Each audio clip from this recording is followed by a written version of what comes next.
어머니, 이게 뭐예요? 이 케한 냄새 정말 비위상해서 못 참겠네. 명절 하루 전 정성껏 끓여낸 곰탕 냄비가 며느리의 거친 손에 들려 그대로 싱크대로 처박혔습니다. 며칠 밤낮을 고아낸 진한 국물이 싱크대에 하수구 위로 튀어오르는 것을 보며 65의 권은숙 여사는 입술을 부들부들 떨었습니다. 하지만 며느리 현지는 아무렇지도 않게 자신의 명품 가방에서 향수를 꺼내 허공에 뿌려댔습니다. 이런 싸구려 고기 냄새는 향수로도 안 지워진다니까. 여보, 당신도 한마디 좀 해봐. 우리가 언제까지 이런 집구석에서 대접도 못 받고 있어야 해? 옆에 선 아들 준호는 주먹을 꽉 쥔 채 현지를 내려다보았습니다. 그의 눈에는 이미 싸늘한 냉기가 서려 있었지만 현지는 알지 못했습니다.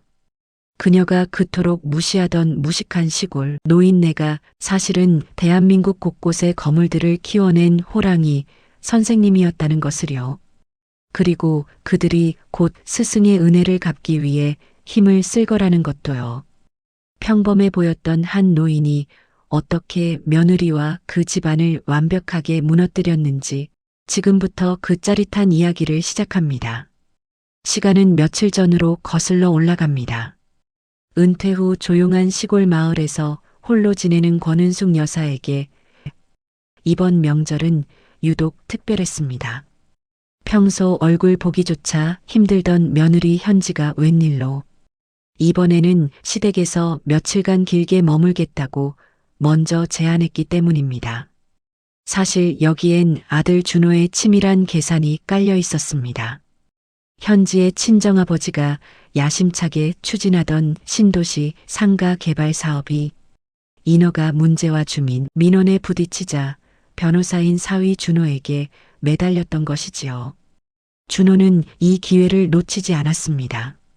명절마다 미꾸라지처럼 빠져나가며 며느리 역할에는 관심도 없는 현지에게 개발 사업 해결을 돕겠다는 미끼를 던져 현지가 어머니 댁에서 이번 명절 연휴를 온전히 보내도록 만든 것입니다.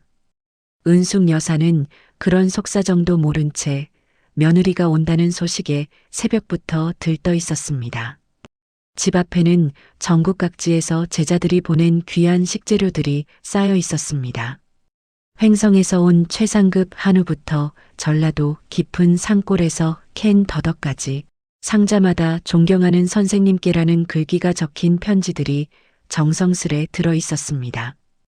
은숙 여사는 그 상자들을 하나하나 열어보며 제자들의 안부를 확인하느라 시간 가는 줄 몰랐습니다.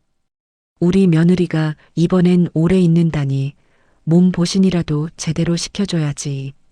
아들과 며느리 줄 곰탕을 사흘 밤낮으로 끓이고 혼자 차례 음식을 만들고 집안 곳곳을 쓸고 닦았습니다.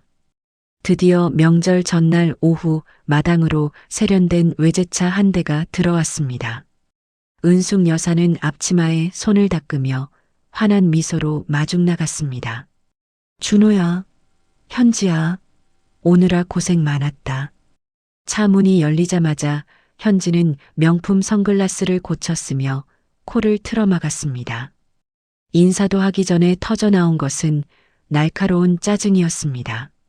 아, 정말. 어머니, 이 동네는 왜 이렇게 소똥 냄새가 진동을 해요? 옷에 냄새 다 배겠네. 여보, 차 문 빨리 닫아. 은숙 여사는 당황한 기색을 감추며 어색하게 웃어 보였습니다. 하지만 현지의 무례함은 집 안으로 들어서자마자 본격적으로 시작되었습니다. 그녀는 거실 한복판에 놓인 제자들의 편지 상자를 발로 툭 치더니 인상을 썼습니다. 이 폐지 더미들은 또 뭐예요? 어머니, 집 좀 깔끔하게 치우고 사세요. 이런 먼지 구덩이에서 어떻게 며칠을 버티라는 거야? 은숙 여사는 서둘러 상자를 거실 테이블 위에 올려두며 주방으로 향했습니다. 미안하다, 현지야. 얼른 씻고 나오렴.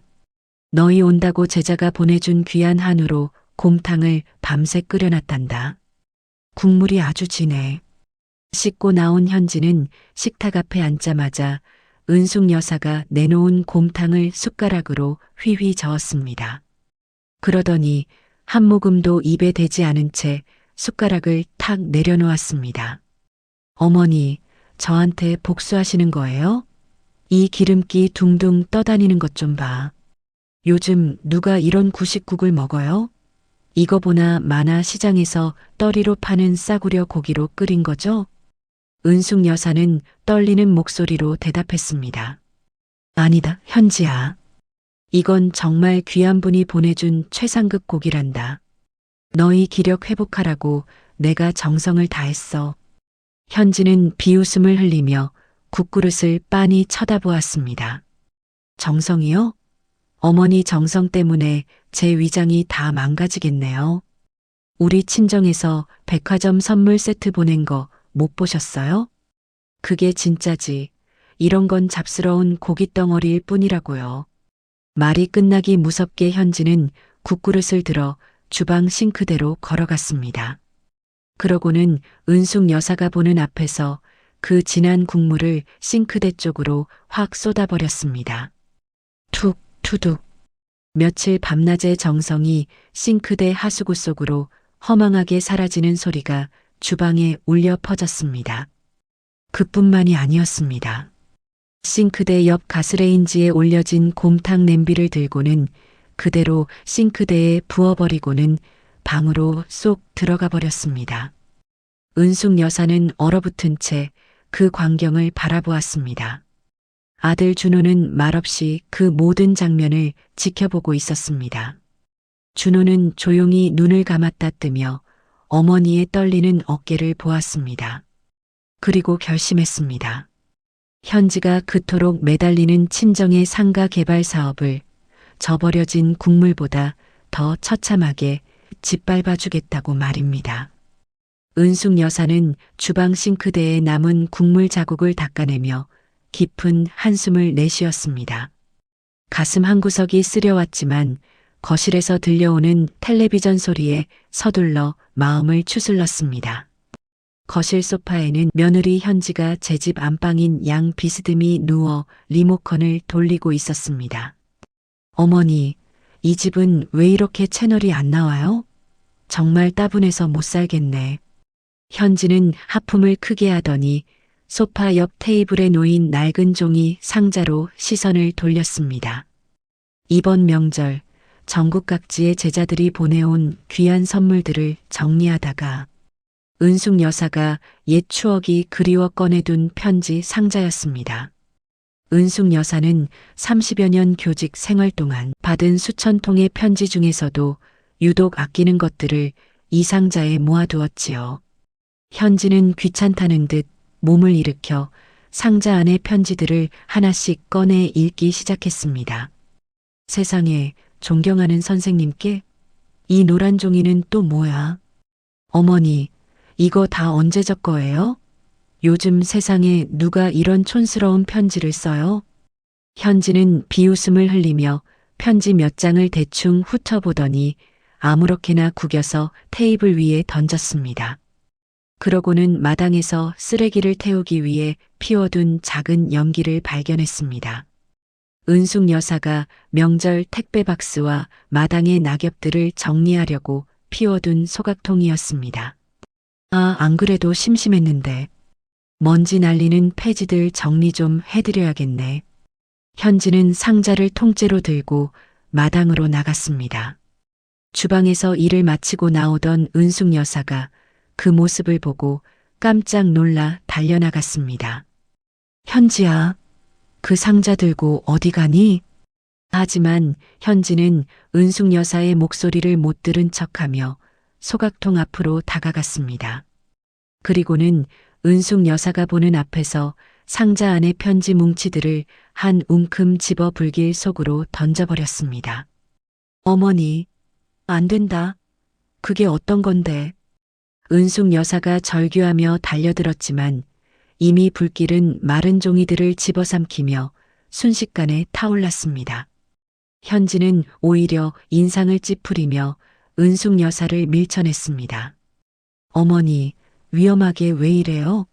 이런 낡은 종이들 모아둬봤자 집안 공기만 안 좋아져요. 내가 큰 마음 먹고 대청소해 주는 거니까 고맙게 생각하세요. 은숙 여사는 바닥에 주저앉아 불길 속에서 검게 변해가는 편지 조각들을 멍하니 바라보았습니다. 선생님 덕분에 사람 됐습니다. 평생 잊지 않겠습니다라고 적혀있던 제자들의 진심, 어린 문장들이 제가 되어 허공으로 흩어지고 있었습니다. 은숙 여사의 눈에서 굵은 눈물이 뚝뚝 떨어졌습니다. 그건 내 평생의 보람이었는데 너한테는 이게 쓰레기로 보이더냐? 은숙 여사의 애처로운 물음에도 현지는 콧방귀를 뀌었습니다. 보람요? 어머니, 요즘 세상은 돈이랑 인맥이 보람이에요. 이런 종이 쪼가리가 아니라. 아, 연기 냄새. 옷에 다 배겠네. 현지는 아무렇지도 않게 등을 돌려 집 안으로 들어가 버렸습니다. 마당 끝에서 이 광경을 지켜보던 아들 준호의 주먹이 하얗게 떨리고 있었습니다. 준호는 천천히 다가와 잿더미가 되어가는 소각통을 내려다보았습니다. 그의 눈동자에는 차가운 결의가 서려 있었습니다. 준호는 소각통 옆에 떨어진 편지 봉투 하나를 발견했습니다. 거기에는 강용식 올림이라는 이름 3글자가 희미하게 남아 있었습니다. 준호는 그 이름을 보며 싸늘하게 미소 지었습니다. 그 이름은 바로 현지의 친정아버지가 사업 인허가를 받기 위해 수단과 방법을 가리지 않고 만나려 애쓰던 국토부 핵심위원장의 이름이었으니까요. 은숙 여사는 재만 남은 소각통 앞에 한참을 주저앉아 있었습니다. 매캐한 연기가 코끝을 찔렀지만 가슴이 타들어가는 고통에 비하면 아무것도 아니었지요. 아들 준호가 어머니를 부축해 방으로 모셔다 드린 후 집안에는 무거운 정적이 감돌았습니다. 하지만 그 정적을 깨고 거실 너머 안방에서 현지의 카랑카랑한 목소리가 들려왔습니다. 현지는 침대에 대자로 뻗어 친정엄마와 통화 중이었습니다. 문을 제대로 닫지도 않은 채 터져나오는 그녀의 말들은 거실에 서 있던 준호와 방 안의 은숙 여사에게 비수처럼 날아와 꽂혔습니다. 아이고, 엄마. 말도 마. 나 진짜 여기 있는 1분 1초가 고역이야. 집구석에선 웬 소똥 냄새에 곰팡이 냄새까지 나는지. 시어머니는 또 어떻고? 세상 물정 모르는 소리만 해대면서 구질구질하게 옛날 편지나 붙들고 울고불고. 정말 정 떨어져서 못 보겠어. 현지는 깔깔거리며 웃더니 한술 더 떴습니다. 걱정 마, 엄마. 내가 오자마자 그 쓰레기 같은 종이 뭉치들 싹 다 불태워버렸어. 어휴, 속이 다 시원하더라니까. 아유, 그 노인네 연금이나 꼬박꼬박 나오니까 참고 있는 거지. 아니었으면 진작에 요양원에 쳐넣었지. 내가 왜 여길 오겠어? 은숙 여사는 방 안에서 그 소리를 들으며 입술을 깨물었습니다. 평생 자식들을 위해 헌신하고 며느리에게도 늘 따뜻한 밥상을 차려주려 노력했던 자신의 삶이 한순간에 연금이나 축내는 노인네로 전락했다는 사실에 눈물이 왈칵 쏟아졌습니다. 현지의 폭주는 멈추지 않았습니다. 그녀는 준호가 거실에 있다는 것을 뻔히 알면서도 전화를 끊자마자 준호를 방으로 불러들였습니다.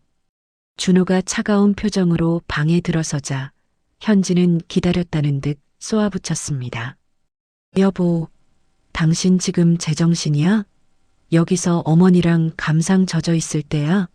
당장 내일 장인어른 사업 인허가권 어떻게 할 건지 확답 받아내라고 했잖아. 준호는 나직하게 대답했습니다. 현지야, 어머니가 지금 많이 상심하셨어. 내가 태운 건 단순한 종이가 아니야. 하지만 현지는 눈을 부릅뜨며 준호의 멱살을 잡듯 셔츠 깃을 잡아당겼습니다.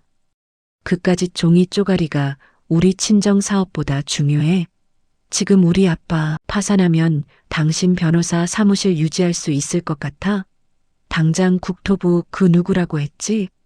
강용식인가 뭔가 하는 위원장한테 연락해서 줄 때라고. 당신 변호사잖아. 그 정도 능력도 없어? 준호는 자신을 닥달하는 현지의 손을 천천히 하지만 아주 강한 힘으로 뿌리쳤습니다. 그리고 현지를 똑바로 응시하며 한자 한자 내뱉었습니다. 그래, 연락해야지. 강용식 위원장님. 아주 잘 아시는 분이지. 현지는 준호의 서늘한 분위기에 잠시 주춤했지만 이내 승리감에 젖어 미소 지었습니다. 그럼 그렇지. 진작 이럴 것이지. 얼른 전화해. 명절 끝나고 당장 만날 수 있게. 준호는 대답 대신 방문을 열고 나갔습니다. 거실로 나온 준호는 방 안에서 소리 죽여 울고 있는 어머니의 문 앞을 지키듯 섰습니다. 그는 주머니에서 아까 주워둔 편지 봉투를 꺼냈습니다. 그리고 휴대전화를 들어 어디론가 전화를 걸었습니다. 형님, 저 준호입니다. 네, 명절 잘 보내고 계시죠? 다름이 아니라 선생님께서 지금 많이 힘들어 하십니다. 예, 제자들이 한번 모여야 할 것 같습니다. 준호의 낮은 목소리가 거실을 채웠습니다. 현지는 방 안에서 신이 나서 친정아버님께 성공했다는 메시지를 보내고 있었지만 그녀는 꿈에도 몰랐습니다. 자신이 방금 멱살을 잡고 폭언을 퍼부은 남편이 그리고 쓰레기라며 태워버린 편지의 주인이 그녀의 집안을 단숨에 무너뜨릴 거대한 파도를 부르고 있다는 사실을 말입니다. 추석 당일 아침이 밝았습니다. 평소라면 동네 사람들의 웃음소리와 고소한 기름, 냄새로 가득해야 할 시골집 마당에는 차가운 새벽 공기만이 맴돌았습니다. 은숙 여사는 며느리 현지가 국을 쏟아버리고 제자들의 편지를 불태워버린 그 악몽 같은 충격에 밤을 꼬박 새웠습니다. 가슴이 쓰리고 손끝이 떨렸지만 은숙 여사는 다시 앞치마 끈을 조여맸습니다. 제 아무리 무례한 며느리라 해도 조상님께 올리는 차례상만큼은 소홀히 할 수 없다는 평생의 고집 때문이었습니다. 은숙 여사는 부은 눈을 비비며 다시 주방불을 켰습니다. 현지가 싸구려라며 비하했던 그 한우를 정성껏 다듬은 산적을 올리고 제자가 보내준 귀한 햇과일들을 정성스레 닦아 상에 올렸습니다. 하지만 현지는 거실 소파에 대자로 뻗어 텔레비전을 크게 틀어놓은 채 은숙 여사의 노고를 비웃기라도 하듯 하품을 해댔습니다. 아유, 어머니도 참. 그런다고 죽은 조상이 밥 먹으러 온대요? 요즘 누가 이렇게 미련하게 상을 차려. 그냥 호텔 가서 스테이크나 썰면 될 것을. 은숙 여사와 준호는 대꾸 없이 묵묵히 제기를 닦고 음식을 올렸습니다. 잠시 후 마당으로 요란한 엔진 소리가 들리더니 고급 세단 한 대가 거칠게 들어왔습니다. 서울에서 내려온 현지의 친정아버지 이 회장과 그의 부인이었습니다. 그들은 차에서 내리자마자 마치 더러운 곳에 발을 들이기라도 한 듯 까치발을 들고 집 안으로 들어섰습니다. 사부인, 아니, 우리 딸 얼굴이 이게 뭐야? 이 하루 사이에 반쪽이 됐네, 반쪽이. 친정엄마는 은숙 여사에게 인사 한마디 건네지 않고 현지에게 달려가 유난을 떨었습니다. 뒤따라 들어온 이 회장은 거실 소파 중앙에 떡하니 앉아 은숙 여사가 차린 차례상을 훑어보더니 노골적으로 미간을 찌푸렸습니다.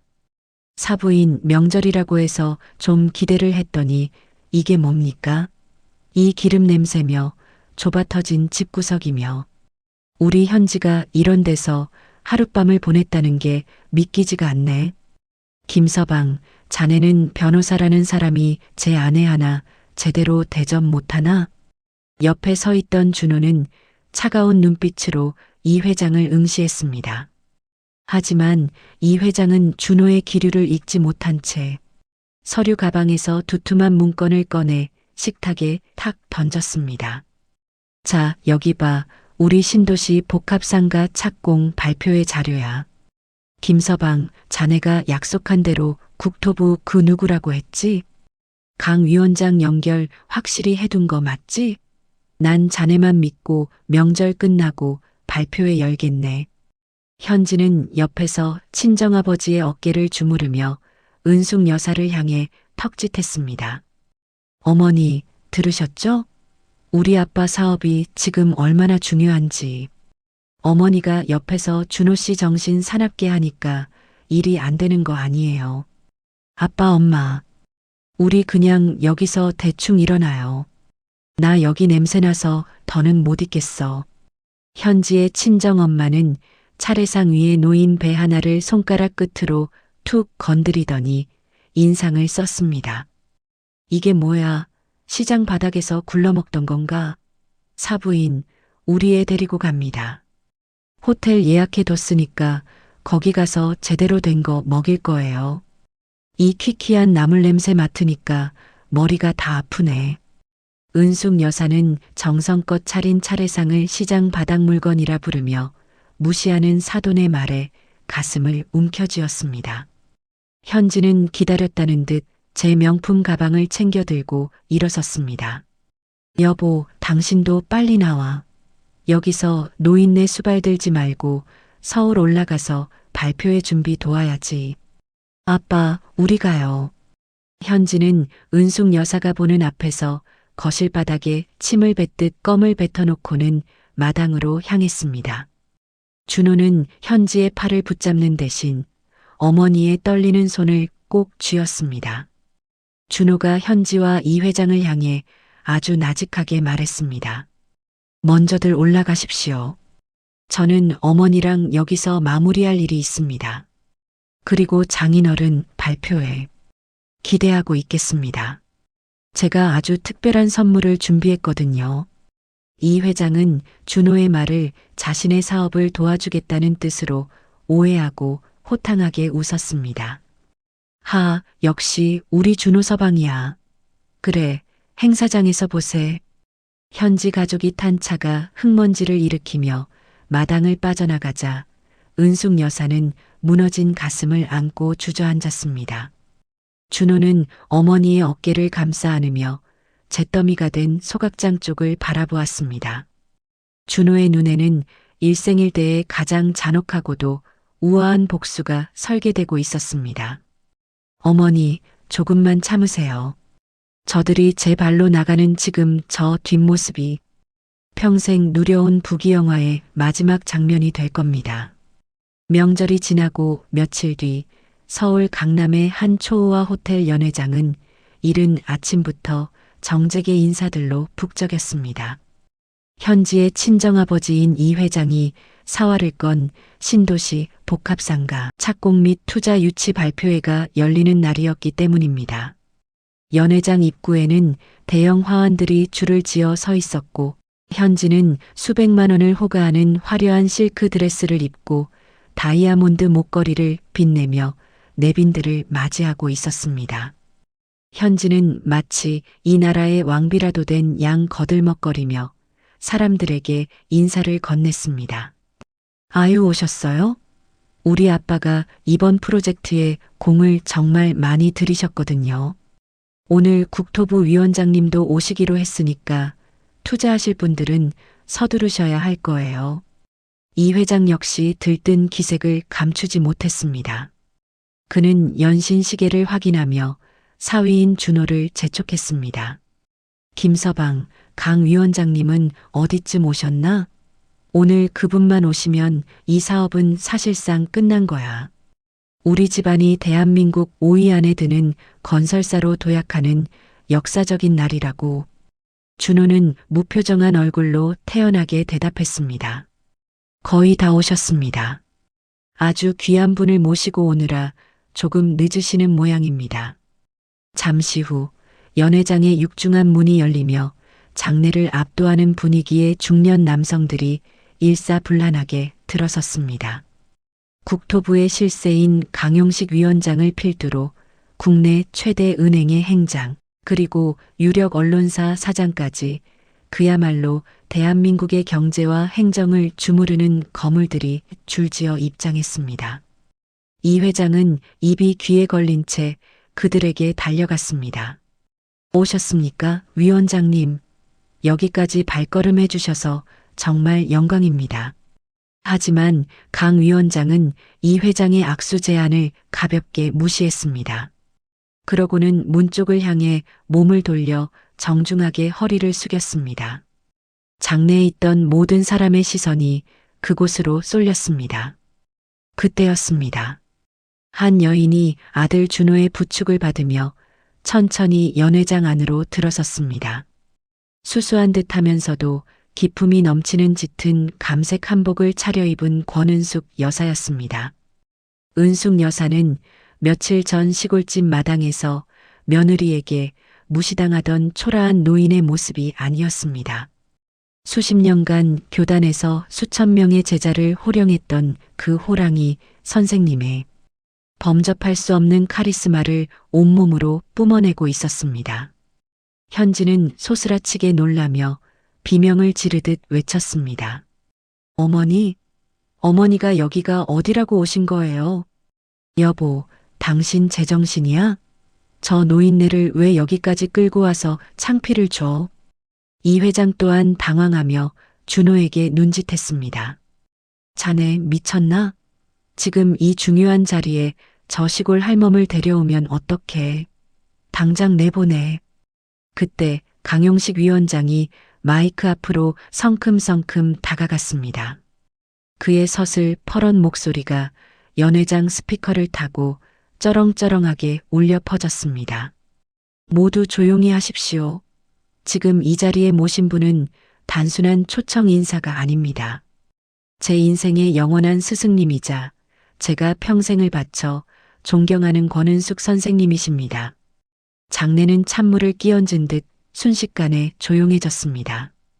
강 위원장은 은숙 여사에게 다가가 다시 한번 깊숙이 고개를 숙이며 인사를 건넸습니다.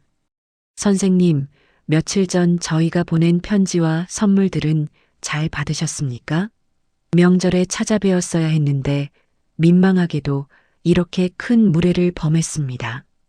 뒤를 따르던 은행장과 언론사 사장들 역시 은숙 여사의 앞에 줄을 서서 차례로 머리를 조아렸습니다. 선생님, 저 재호입니다. 기억하시겠습니까? 선생님께 혼나며 공부하던 그 시절 덕분에 제가 지금 이 자리에 있습니다. 현지는 믿을 수 없다는 듯 입을 벌린 채 그 광경을 바라보았습니다.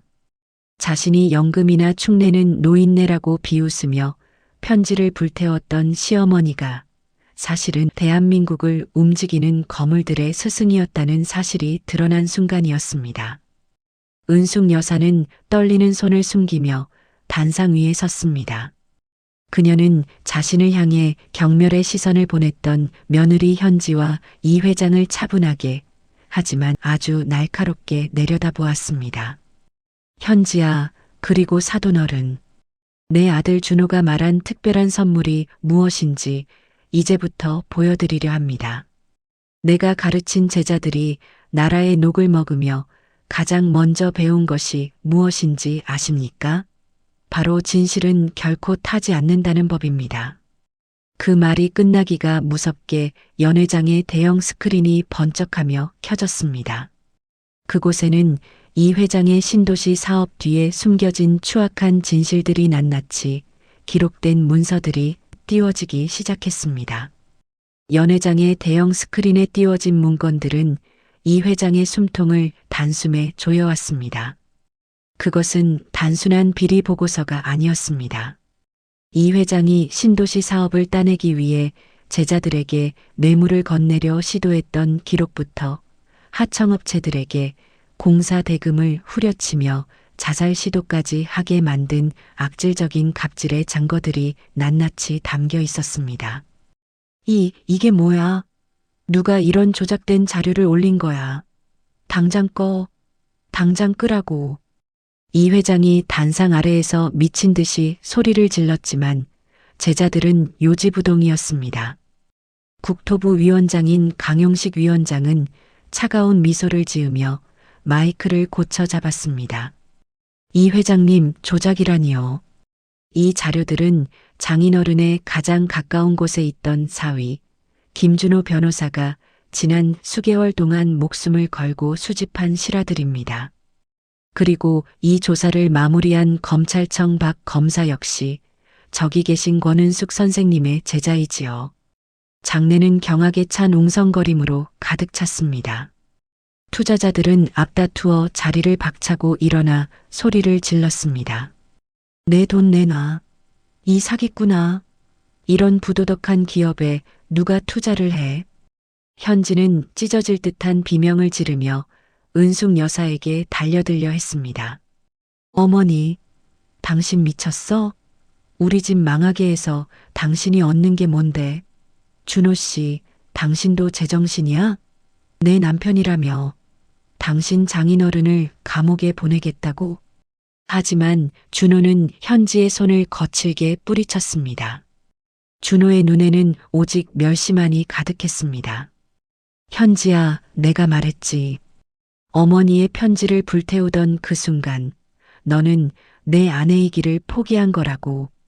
장인어른이 빼돌린 이중 장부와 횡령 증거들, 내가 어제 검찰에 정식으로 고발장 제출했다. 명절날 어머니가 정성껏 차린 차례상을 시장 바닥 물건이라 비웃던 당신들의 그 오만이 결국 당신들을 이 구렁텅이로 몰아넣은 거야. 그때 연회장의 웅장한 문이 다시 한번 열리며 이번에는 정장 차림의 수사관들이 들이닥쳤습니다. 그들은 단상 위로 올라와 이 회장의 팔목에 차가운 수갑을 채웠습니다. 이 회장님, 특정경제범죄 가중처벌 등에 관한 법률 위반 혐의로 긴급 체포합니다. 이 회장은 뒷목을 잡으며 거품을 물고 쓰러졌고 현지의 친정엄마는 그 자리에 주저앉아 통곡했습니다. 화려한 드레스를 입고 여왕처럼 군림하려 했던 현지는 수사관들에게 끌려나가는 아버지를 보며 머리카락을 쥐어뜯었습니다. 어머니, 선생님, 제발 살려주세요. 제가 죽을 죄를 지었어요. 다시는 안 그럴게요. 현지는 은숙 여사의 발치를 붙잡고 눈물 콧물이 범벅이 된 채 애원했습니다. 수천만 원짜리 실크 드레스가 대리석 바닥에 쓸려 엉망이 되었지만 은숙 여사는 그 처참한 광경을 담담하게 내려다보았습니다. 은숙 여사는 현지의 손을 차분하게 하지만 단호하게 떼어내며 입을 열었습니다. 현지야, 내가 가르친 국어책에 인과응보라는 말이 있단다. 내가 불태운 건 내 낡은 편지가 아니라 내 집안을 지탱해주던 마지막 양심이자 기회였다. 이제는 그 대가를 온전히 치를 시간이구나. 강 위원장을 비롯한 제자들은 은숙 여사의 곁을 호위하며 길을 열었습니다. 수백 명의 하객과 기자들이 지켜보는 가운데 은숙 여사는 제자들의 예우를 받으며 우아하게 연회장을 빠져나왔습니다. 그녀의 뒤로 선생님 건강하십시오. 라는 제자들의 우렁찬 외침이 호텔 로비를 가득 메웠습니다. 연회장 안에서는 현지가 끌려나가며 지르는 비명만이 공허하게 울려 퍼졌습니다. 대한민국을 움직이는 거물들의 스승, 호랑이 선생님의 복수는 그렇게 완벽하고도 처절하게 끝이 났습니다. 화려했던 호텔 연회장의 소동이 지나가고 어느덧 1년이라는 시간이 흘렀습니다. 권은숙 여사의 시골 마당은 이제 매캐한 연기 냄새 대신 은은한 묵향과 사람들의 온기로 가득 차 있습니다. 은숙 여사는 아들 준호의 도움을 받아 자신의 낡은 집을 작은 공부방이자 인생 상담소로 꾸몄습니다. 마당 한 구석에는 제자들이 힘을 모아 세운 작은 비석이 하나 서 있습니다. 거기에는 은숙 여사가 평생 아이들에게 강조했던 문구인 진심은 타지 않는다는 글귀가 정갈하게 새겨져 있지요. 현지가 태워버린 편지들은 재가 되어 사라졌지만 그 속에 담겼던 스승과 제자의 마음은 오히려 더 단단한 비석이 되어 마당을 지키고 있습니다. 현지는 어떻게 되었냐고요? 그녀의 삶은 처참하게 부서졌습니다. 친정아버지는 수십억 원대의 횡령과 배임 혐의로 실형을 선고받아 수감되었고 가문의 모든 재산은 압류되었습니다. 현지 역시 증거인멸 혐의로 재판을 받았으며 준호가 제기한 위자료 청구 소송에서 패소하여 거액의 배상금을 갚기 위해 고단한 삶을 이어가고 있다는 소문만 들려옵니다. 하지만 은숙 여사는 이제 그녀의 이름조차 입에 올리지 않습니다. 용서해서가 아니라 자신의 소중한 인생에 그녀를 위한 공간을 단 한 뼘도 남겨두고 싶지 않기 때문입니다. 오늘도 은숙 여사의 마당에는 검은색 관용차 대신 소박한 자전거와 아이들의 운동화가 줄을 잇습니다. 어려운 형편에도 학업을 포기하지 않는 마을 아이들과 인생의 길을 잃고 방황하는 청년들이 호랑이 선생님의 가르침을 듣기 위해 찾아옵니다. 은숙 여사는 아들 준호가 관리해준 넉넉한 노후 자금을 이들을 위한 장학금으로 내놓으며 그 어느 때보다 빛나는 삶을 살고 있습니다. 해질녘 준호가 과일 바구니를 들고 마당으로 들어섰습니다. 그는 환하게 웃으며 아이들에게 글쓰기를 가르치는 어머니의 모습을 보며 생각했습니다. 며느리 현지가 태워버린 것은 종이 몇 장이었지만 역설적이게도 그 불길은 어머니의 가슴 속에 잠자고 있던 스승으로서의 사명을 다시 깨워주었다는 것을 말입니다. 수업을 마친 은숙 여사가 준호와 함께 툇마루에 앉아지는 노을을 바라봅니다. 은숙 여사는 품 안에서 새롭게 쓰기 시작한 수첩 하나를 꺼냈습니다. 거기에는 예전보다 더 많은 이름과 더 깊은 진심이 담긴 문장들이 빼곡히 적혀 있었습니다. 준호야, 인생이란 게 참 묘하구나. 가장 소중한 것을 잃었다고 생각한 그 순간에 가장 넓은 세상을 보게 되었으니 말이다. 준호는 어머니의 손을 꼭 잡으며 답했습니다. 어머니의 진심이 세상을 바꾼 겁니다. 저는 그 곁을 지키는 가장 행복한 제자로 남겠습니다. 두 모자의 웃음소리가 깊어가는 가을밤을 따뜻하게 수놓습니다. 이제 은숙 여사에게 명절은 더 이상 고된 노동이나 수모의 시간이 아닙니다. 그녀를 존경하는 수많은 제자와 그녀의 뜻을 이어가는 아들이 함께하는 진정한 축제의 시간입니다.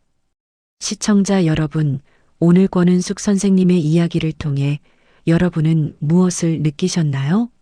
혹시 여러분 곁에도 당연하다는 이유로 짓밟히고 있는 누군가의 진심이 있지는 않은가요?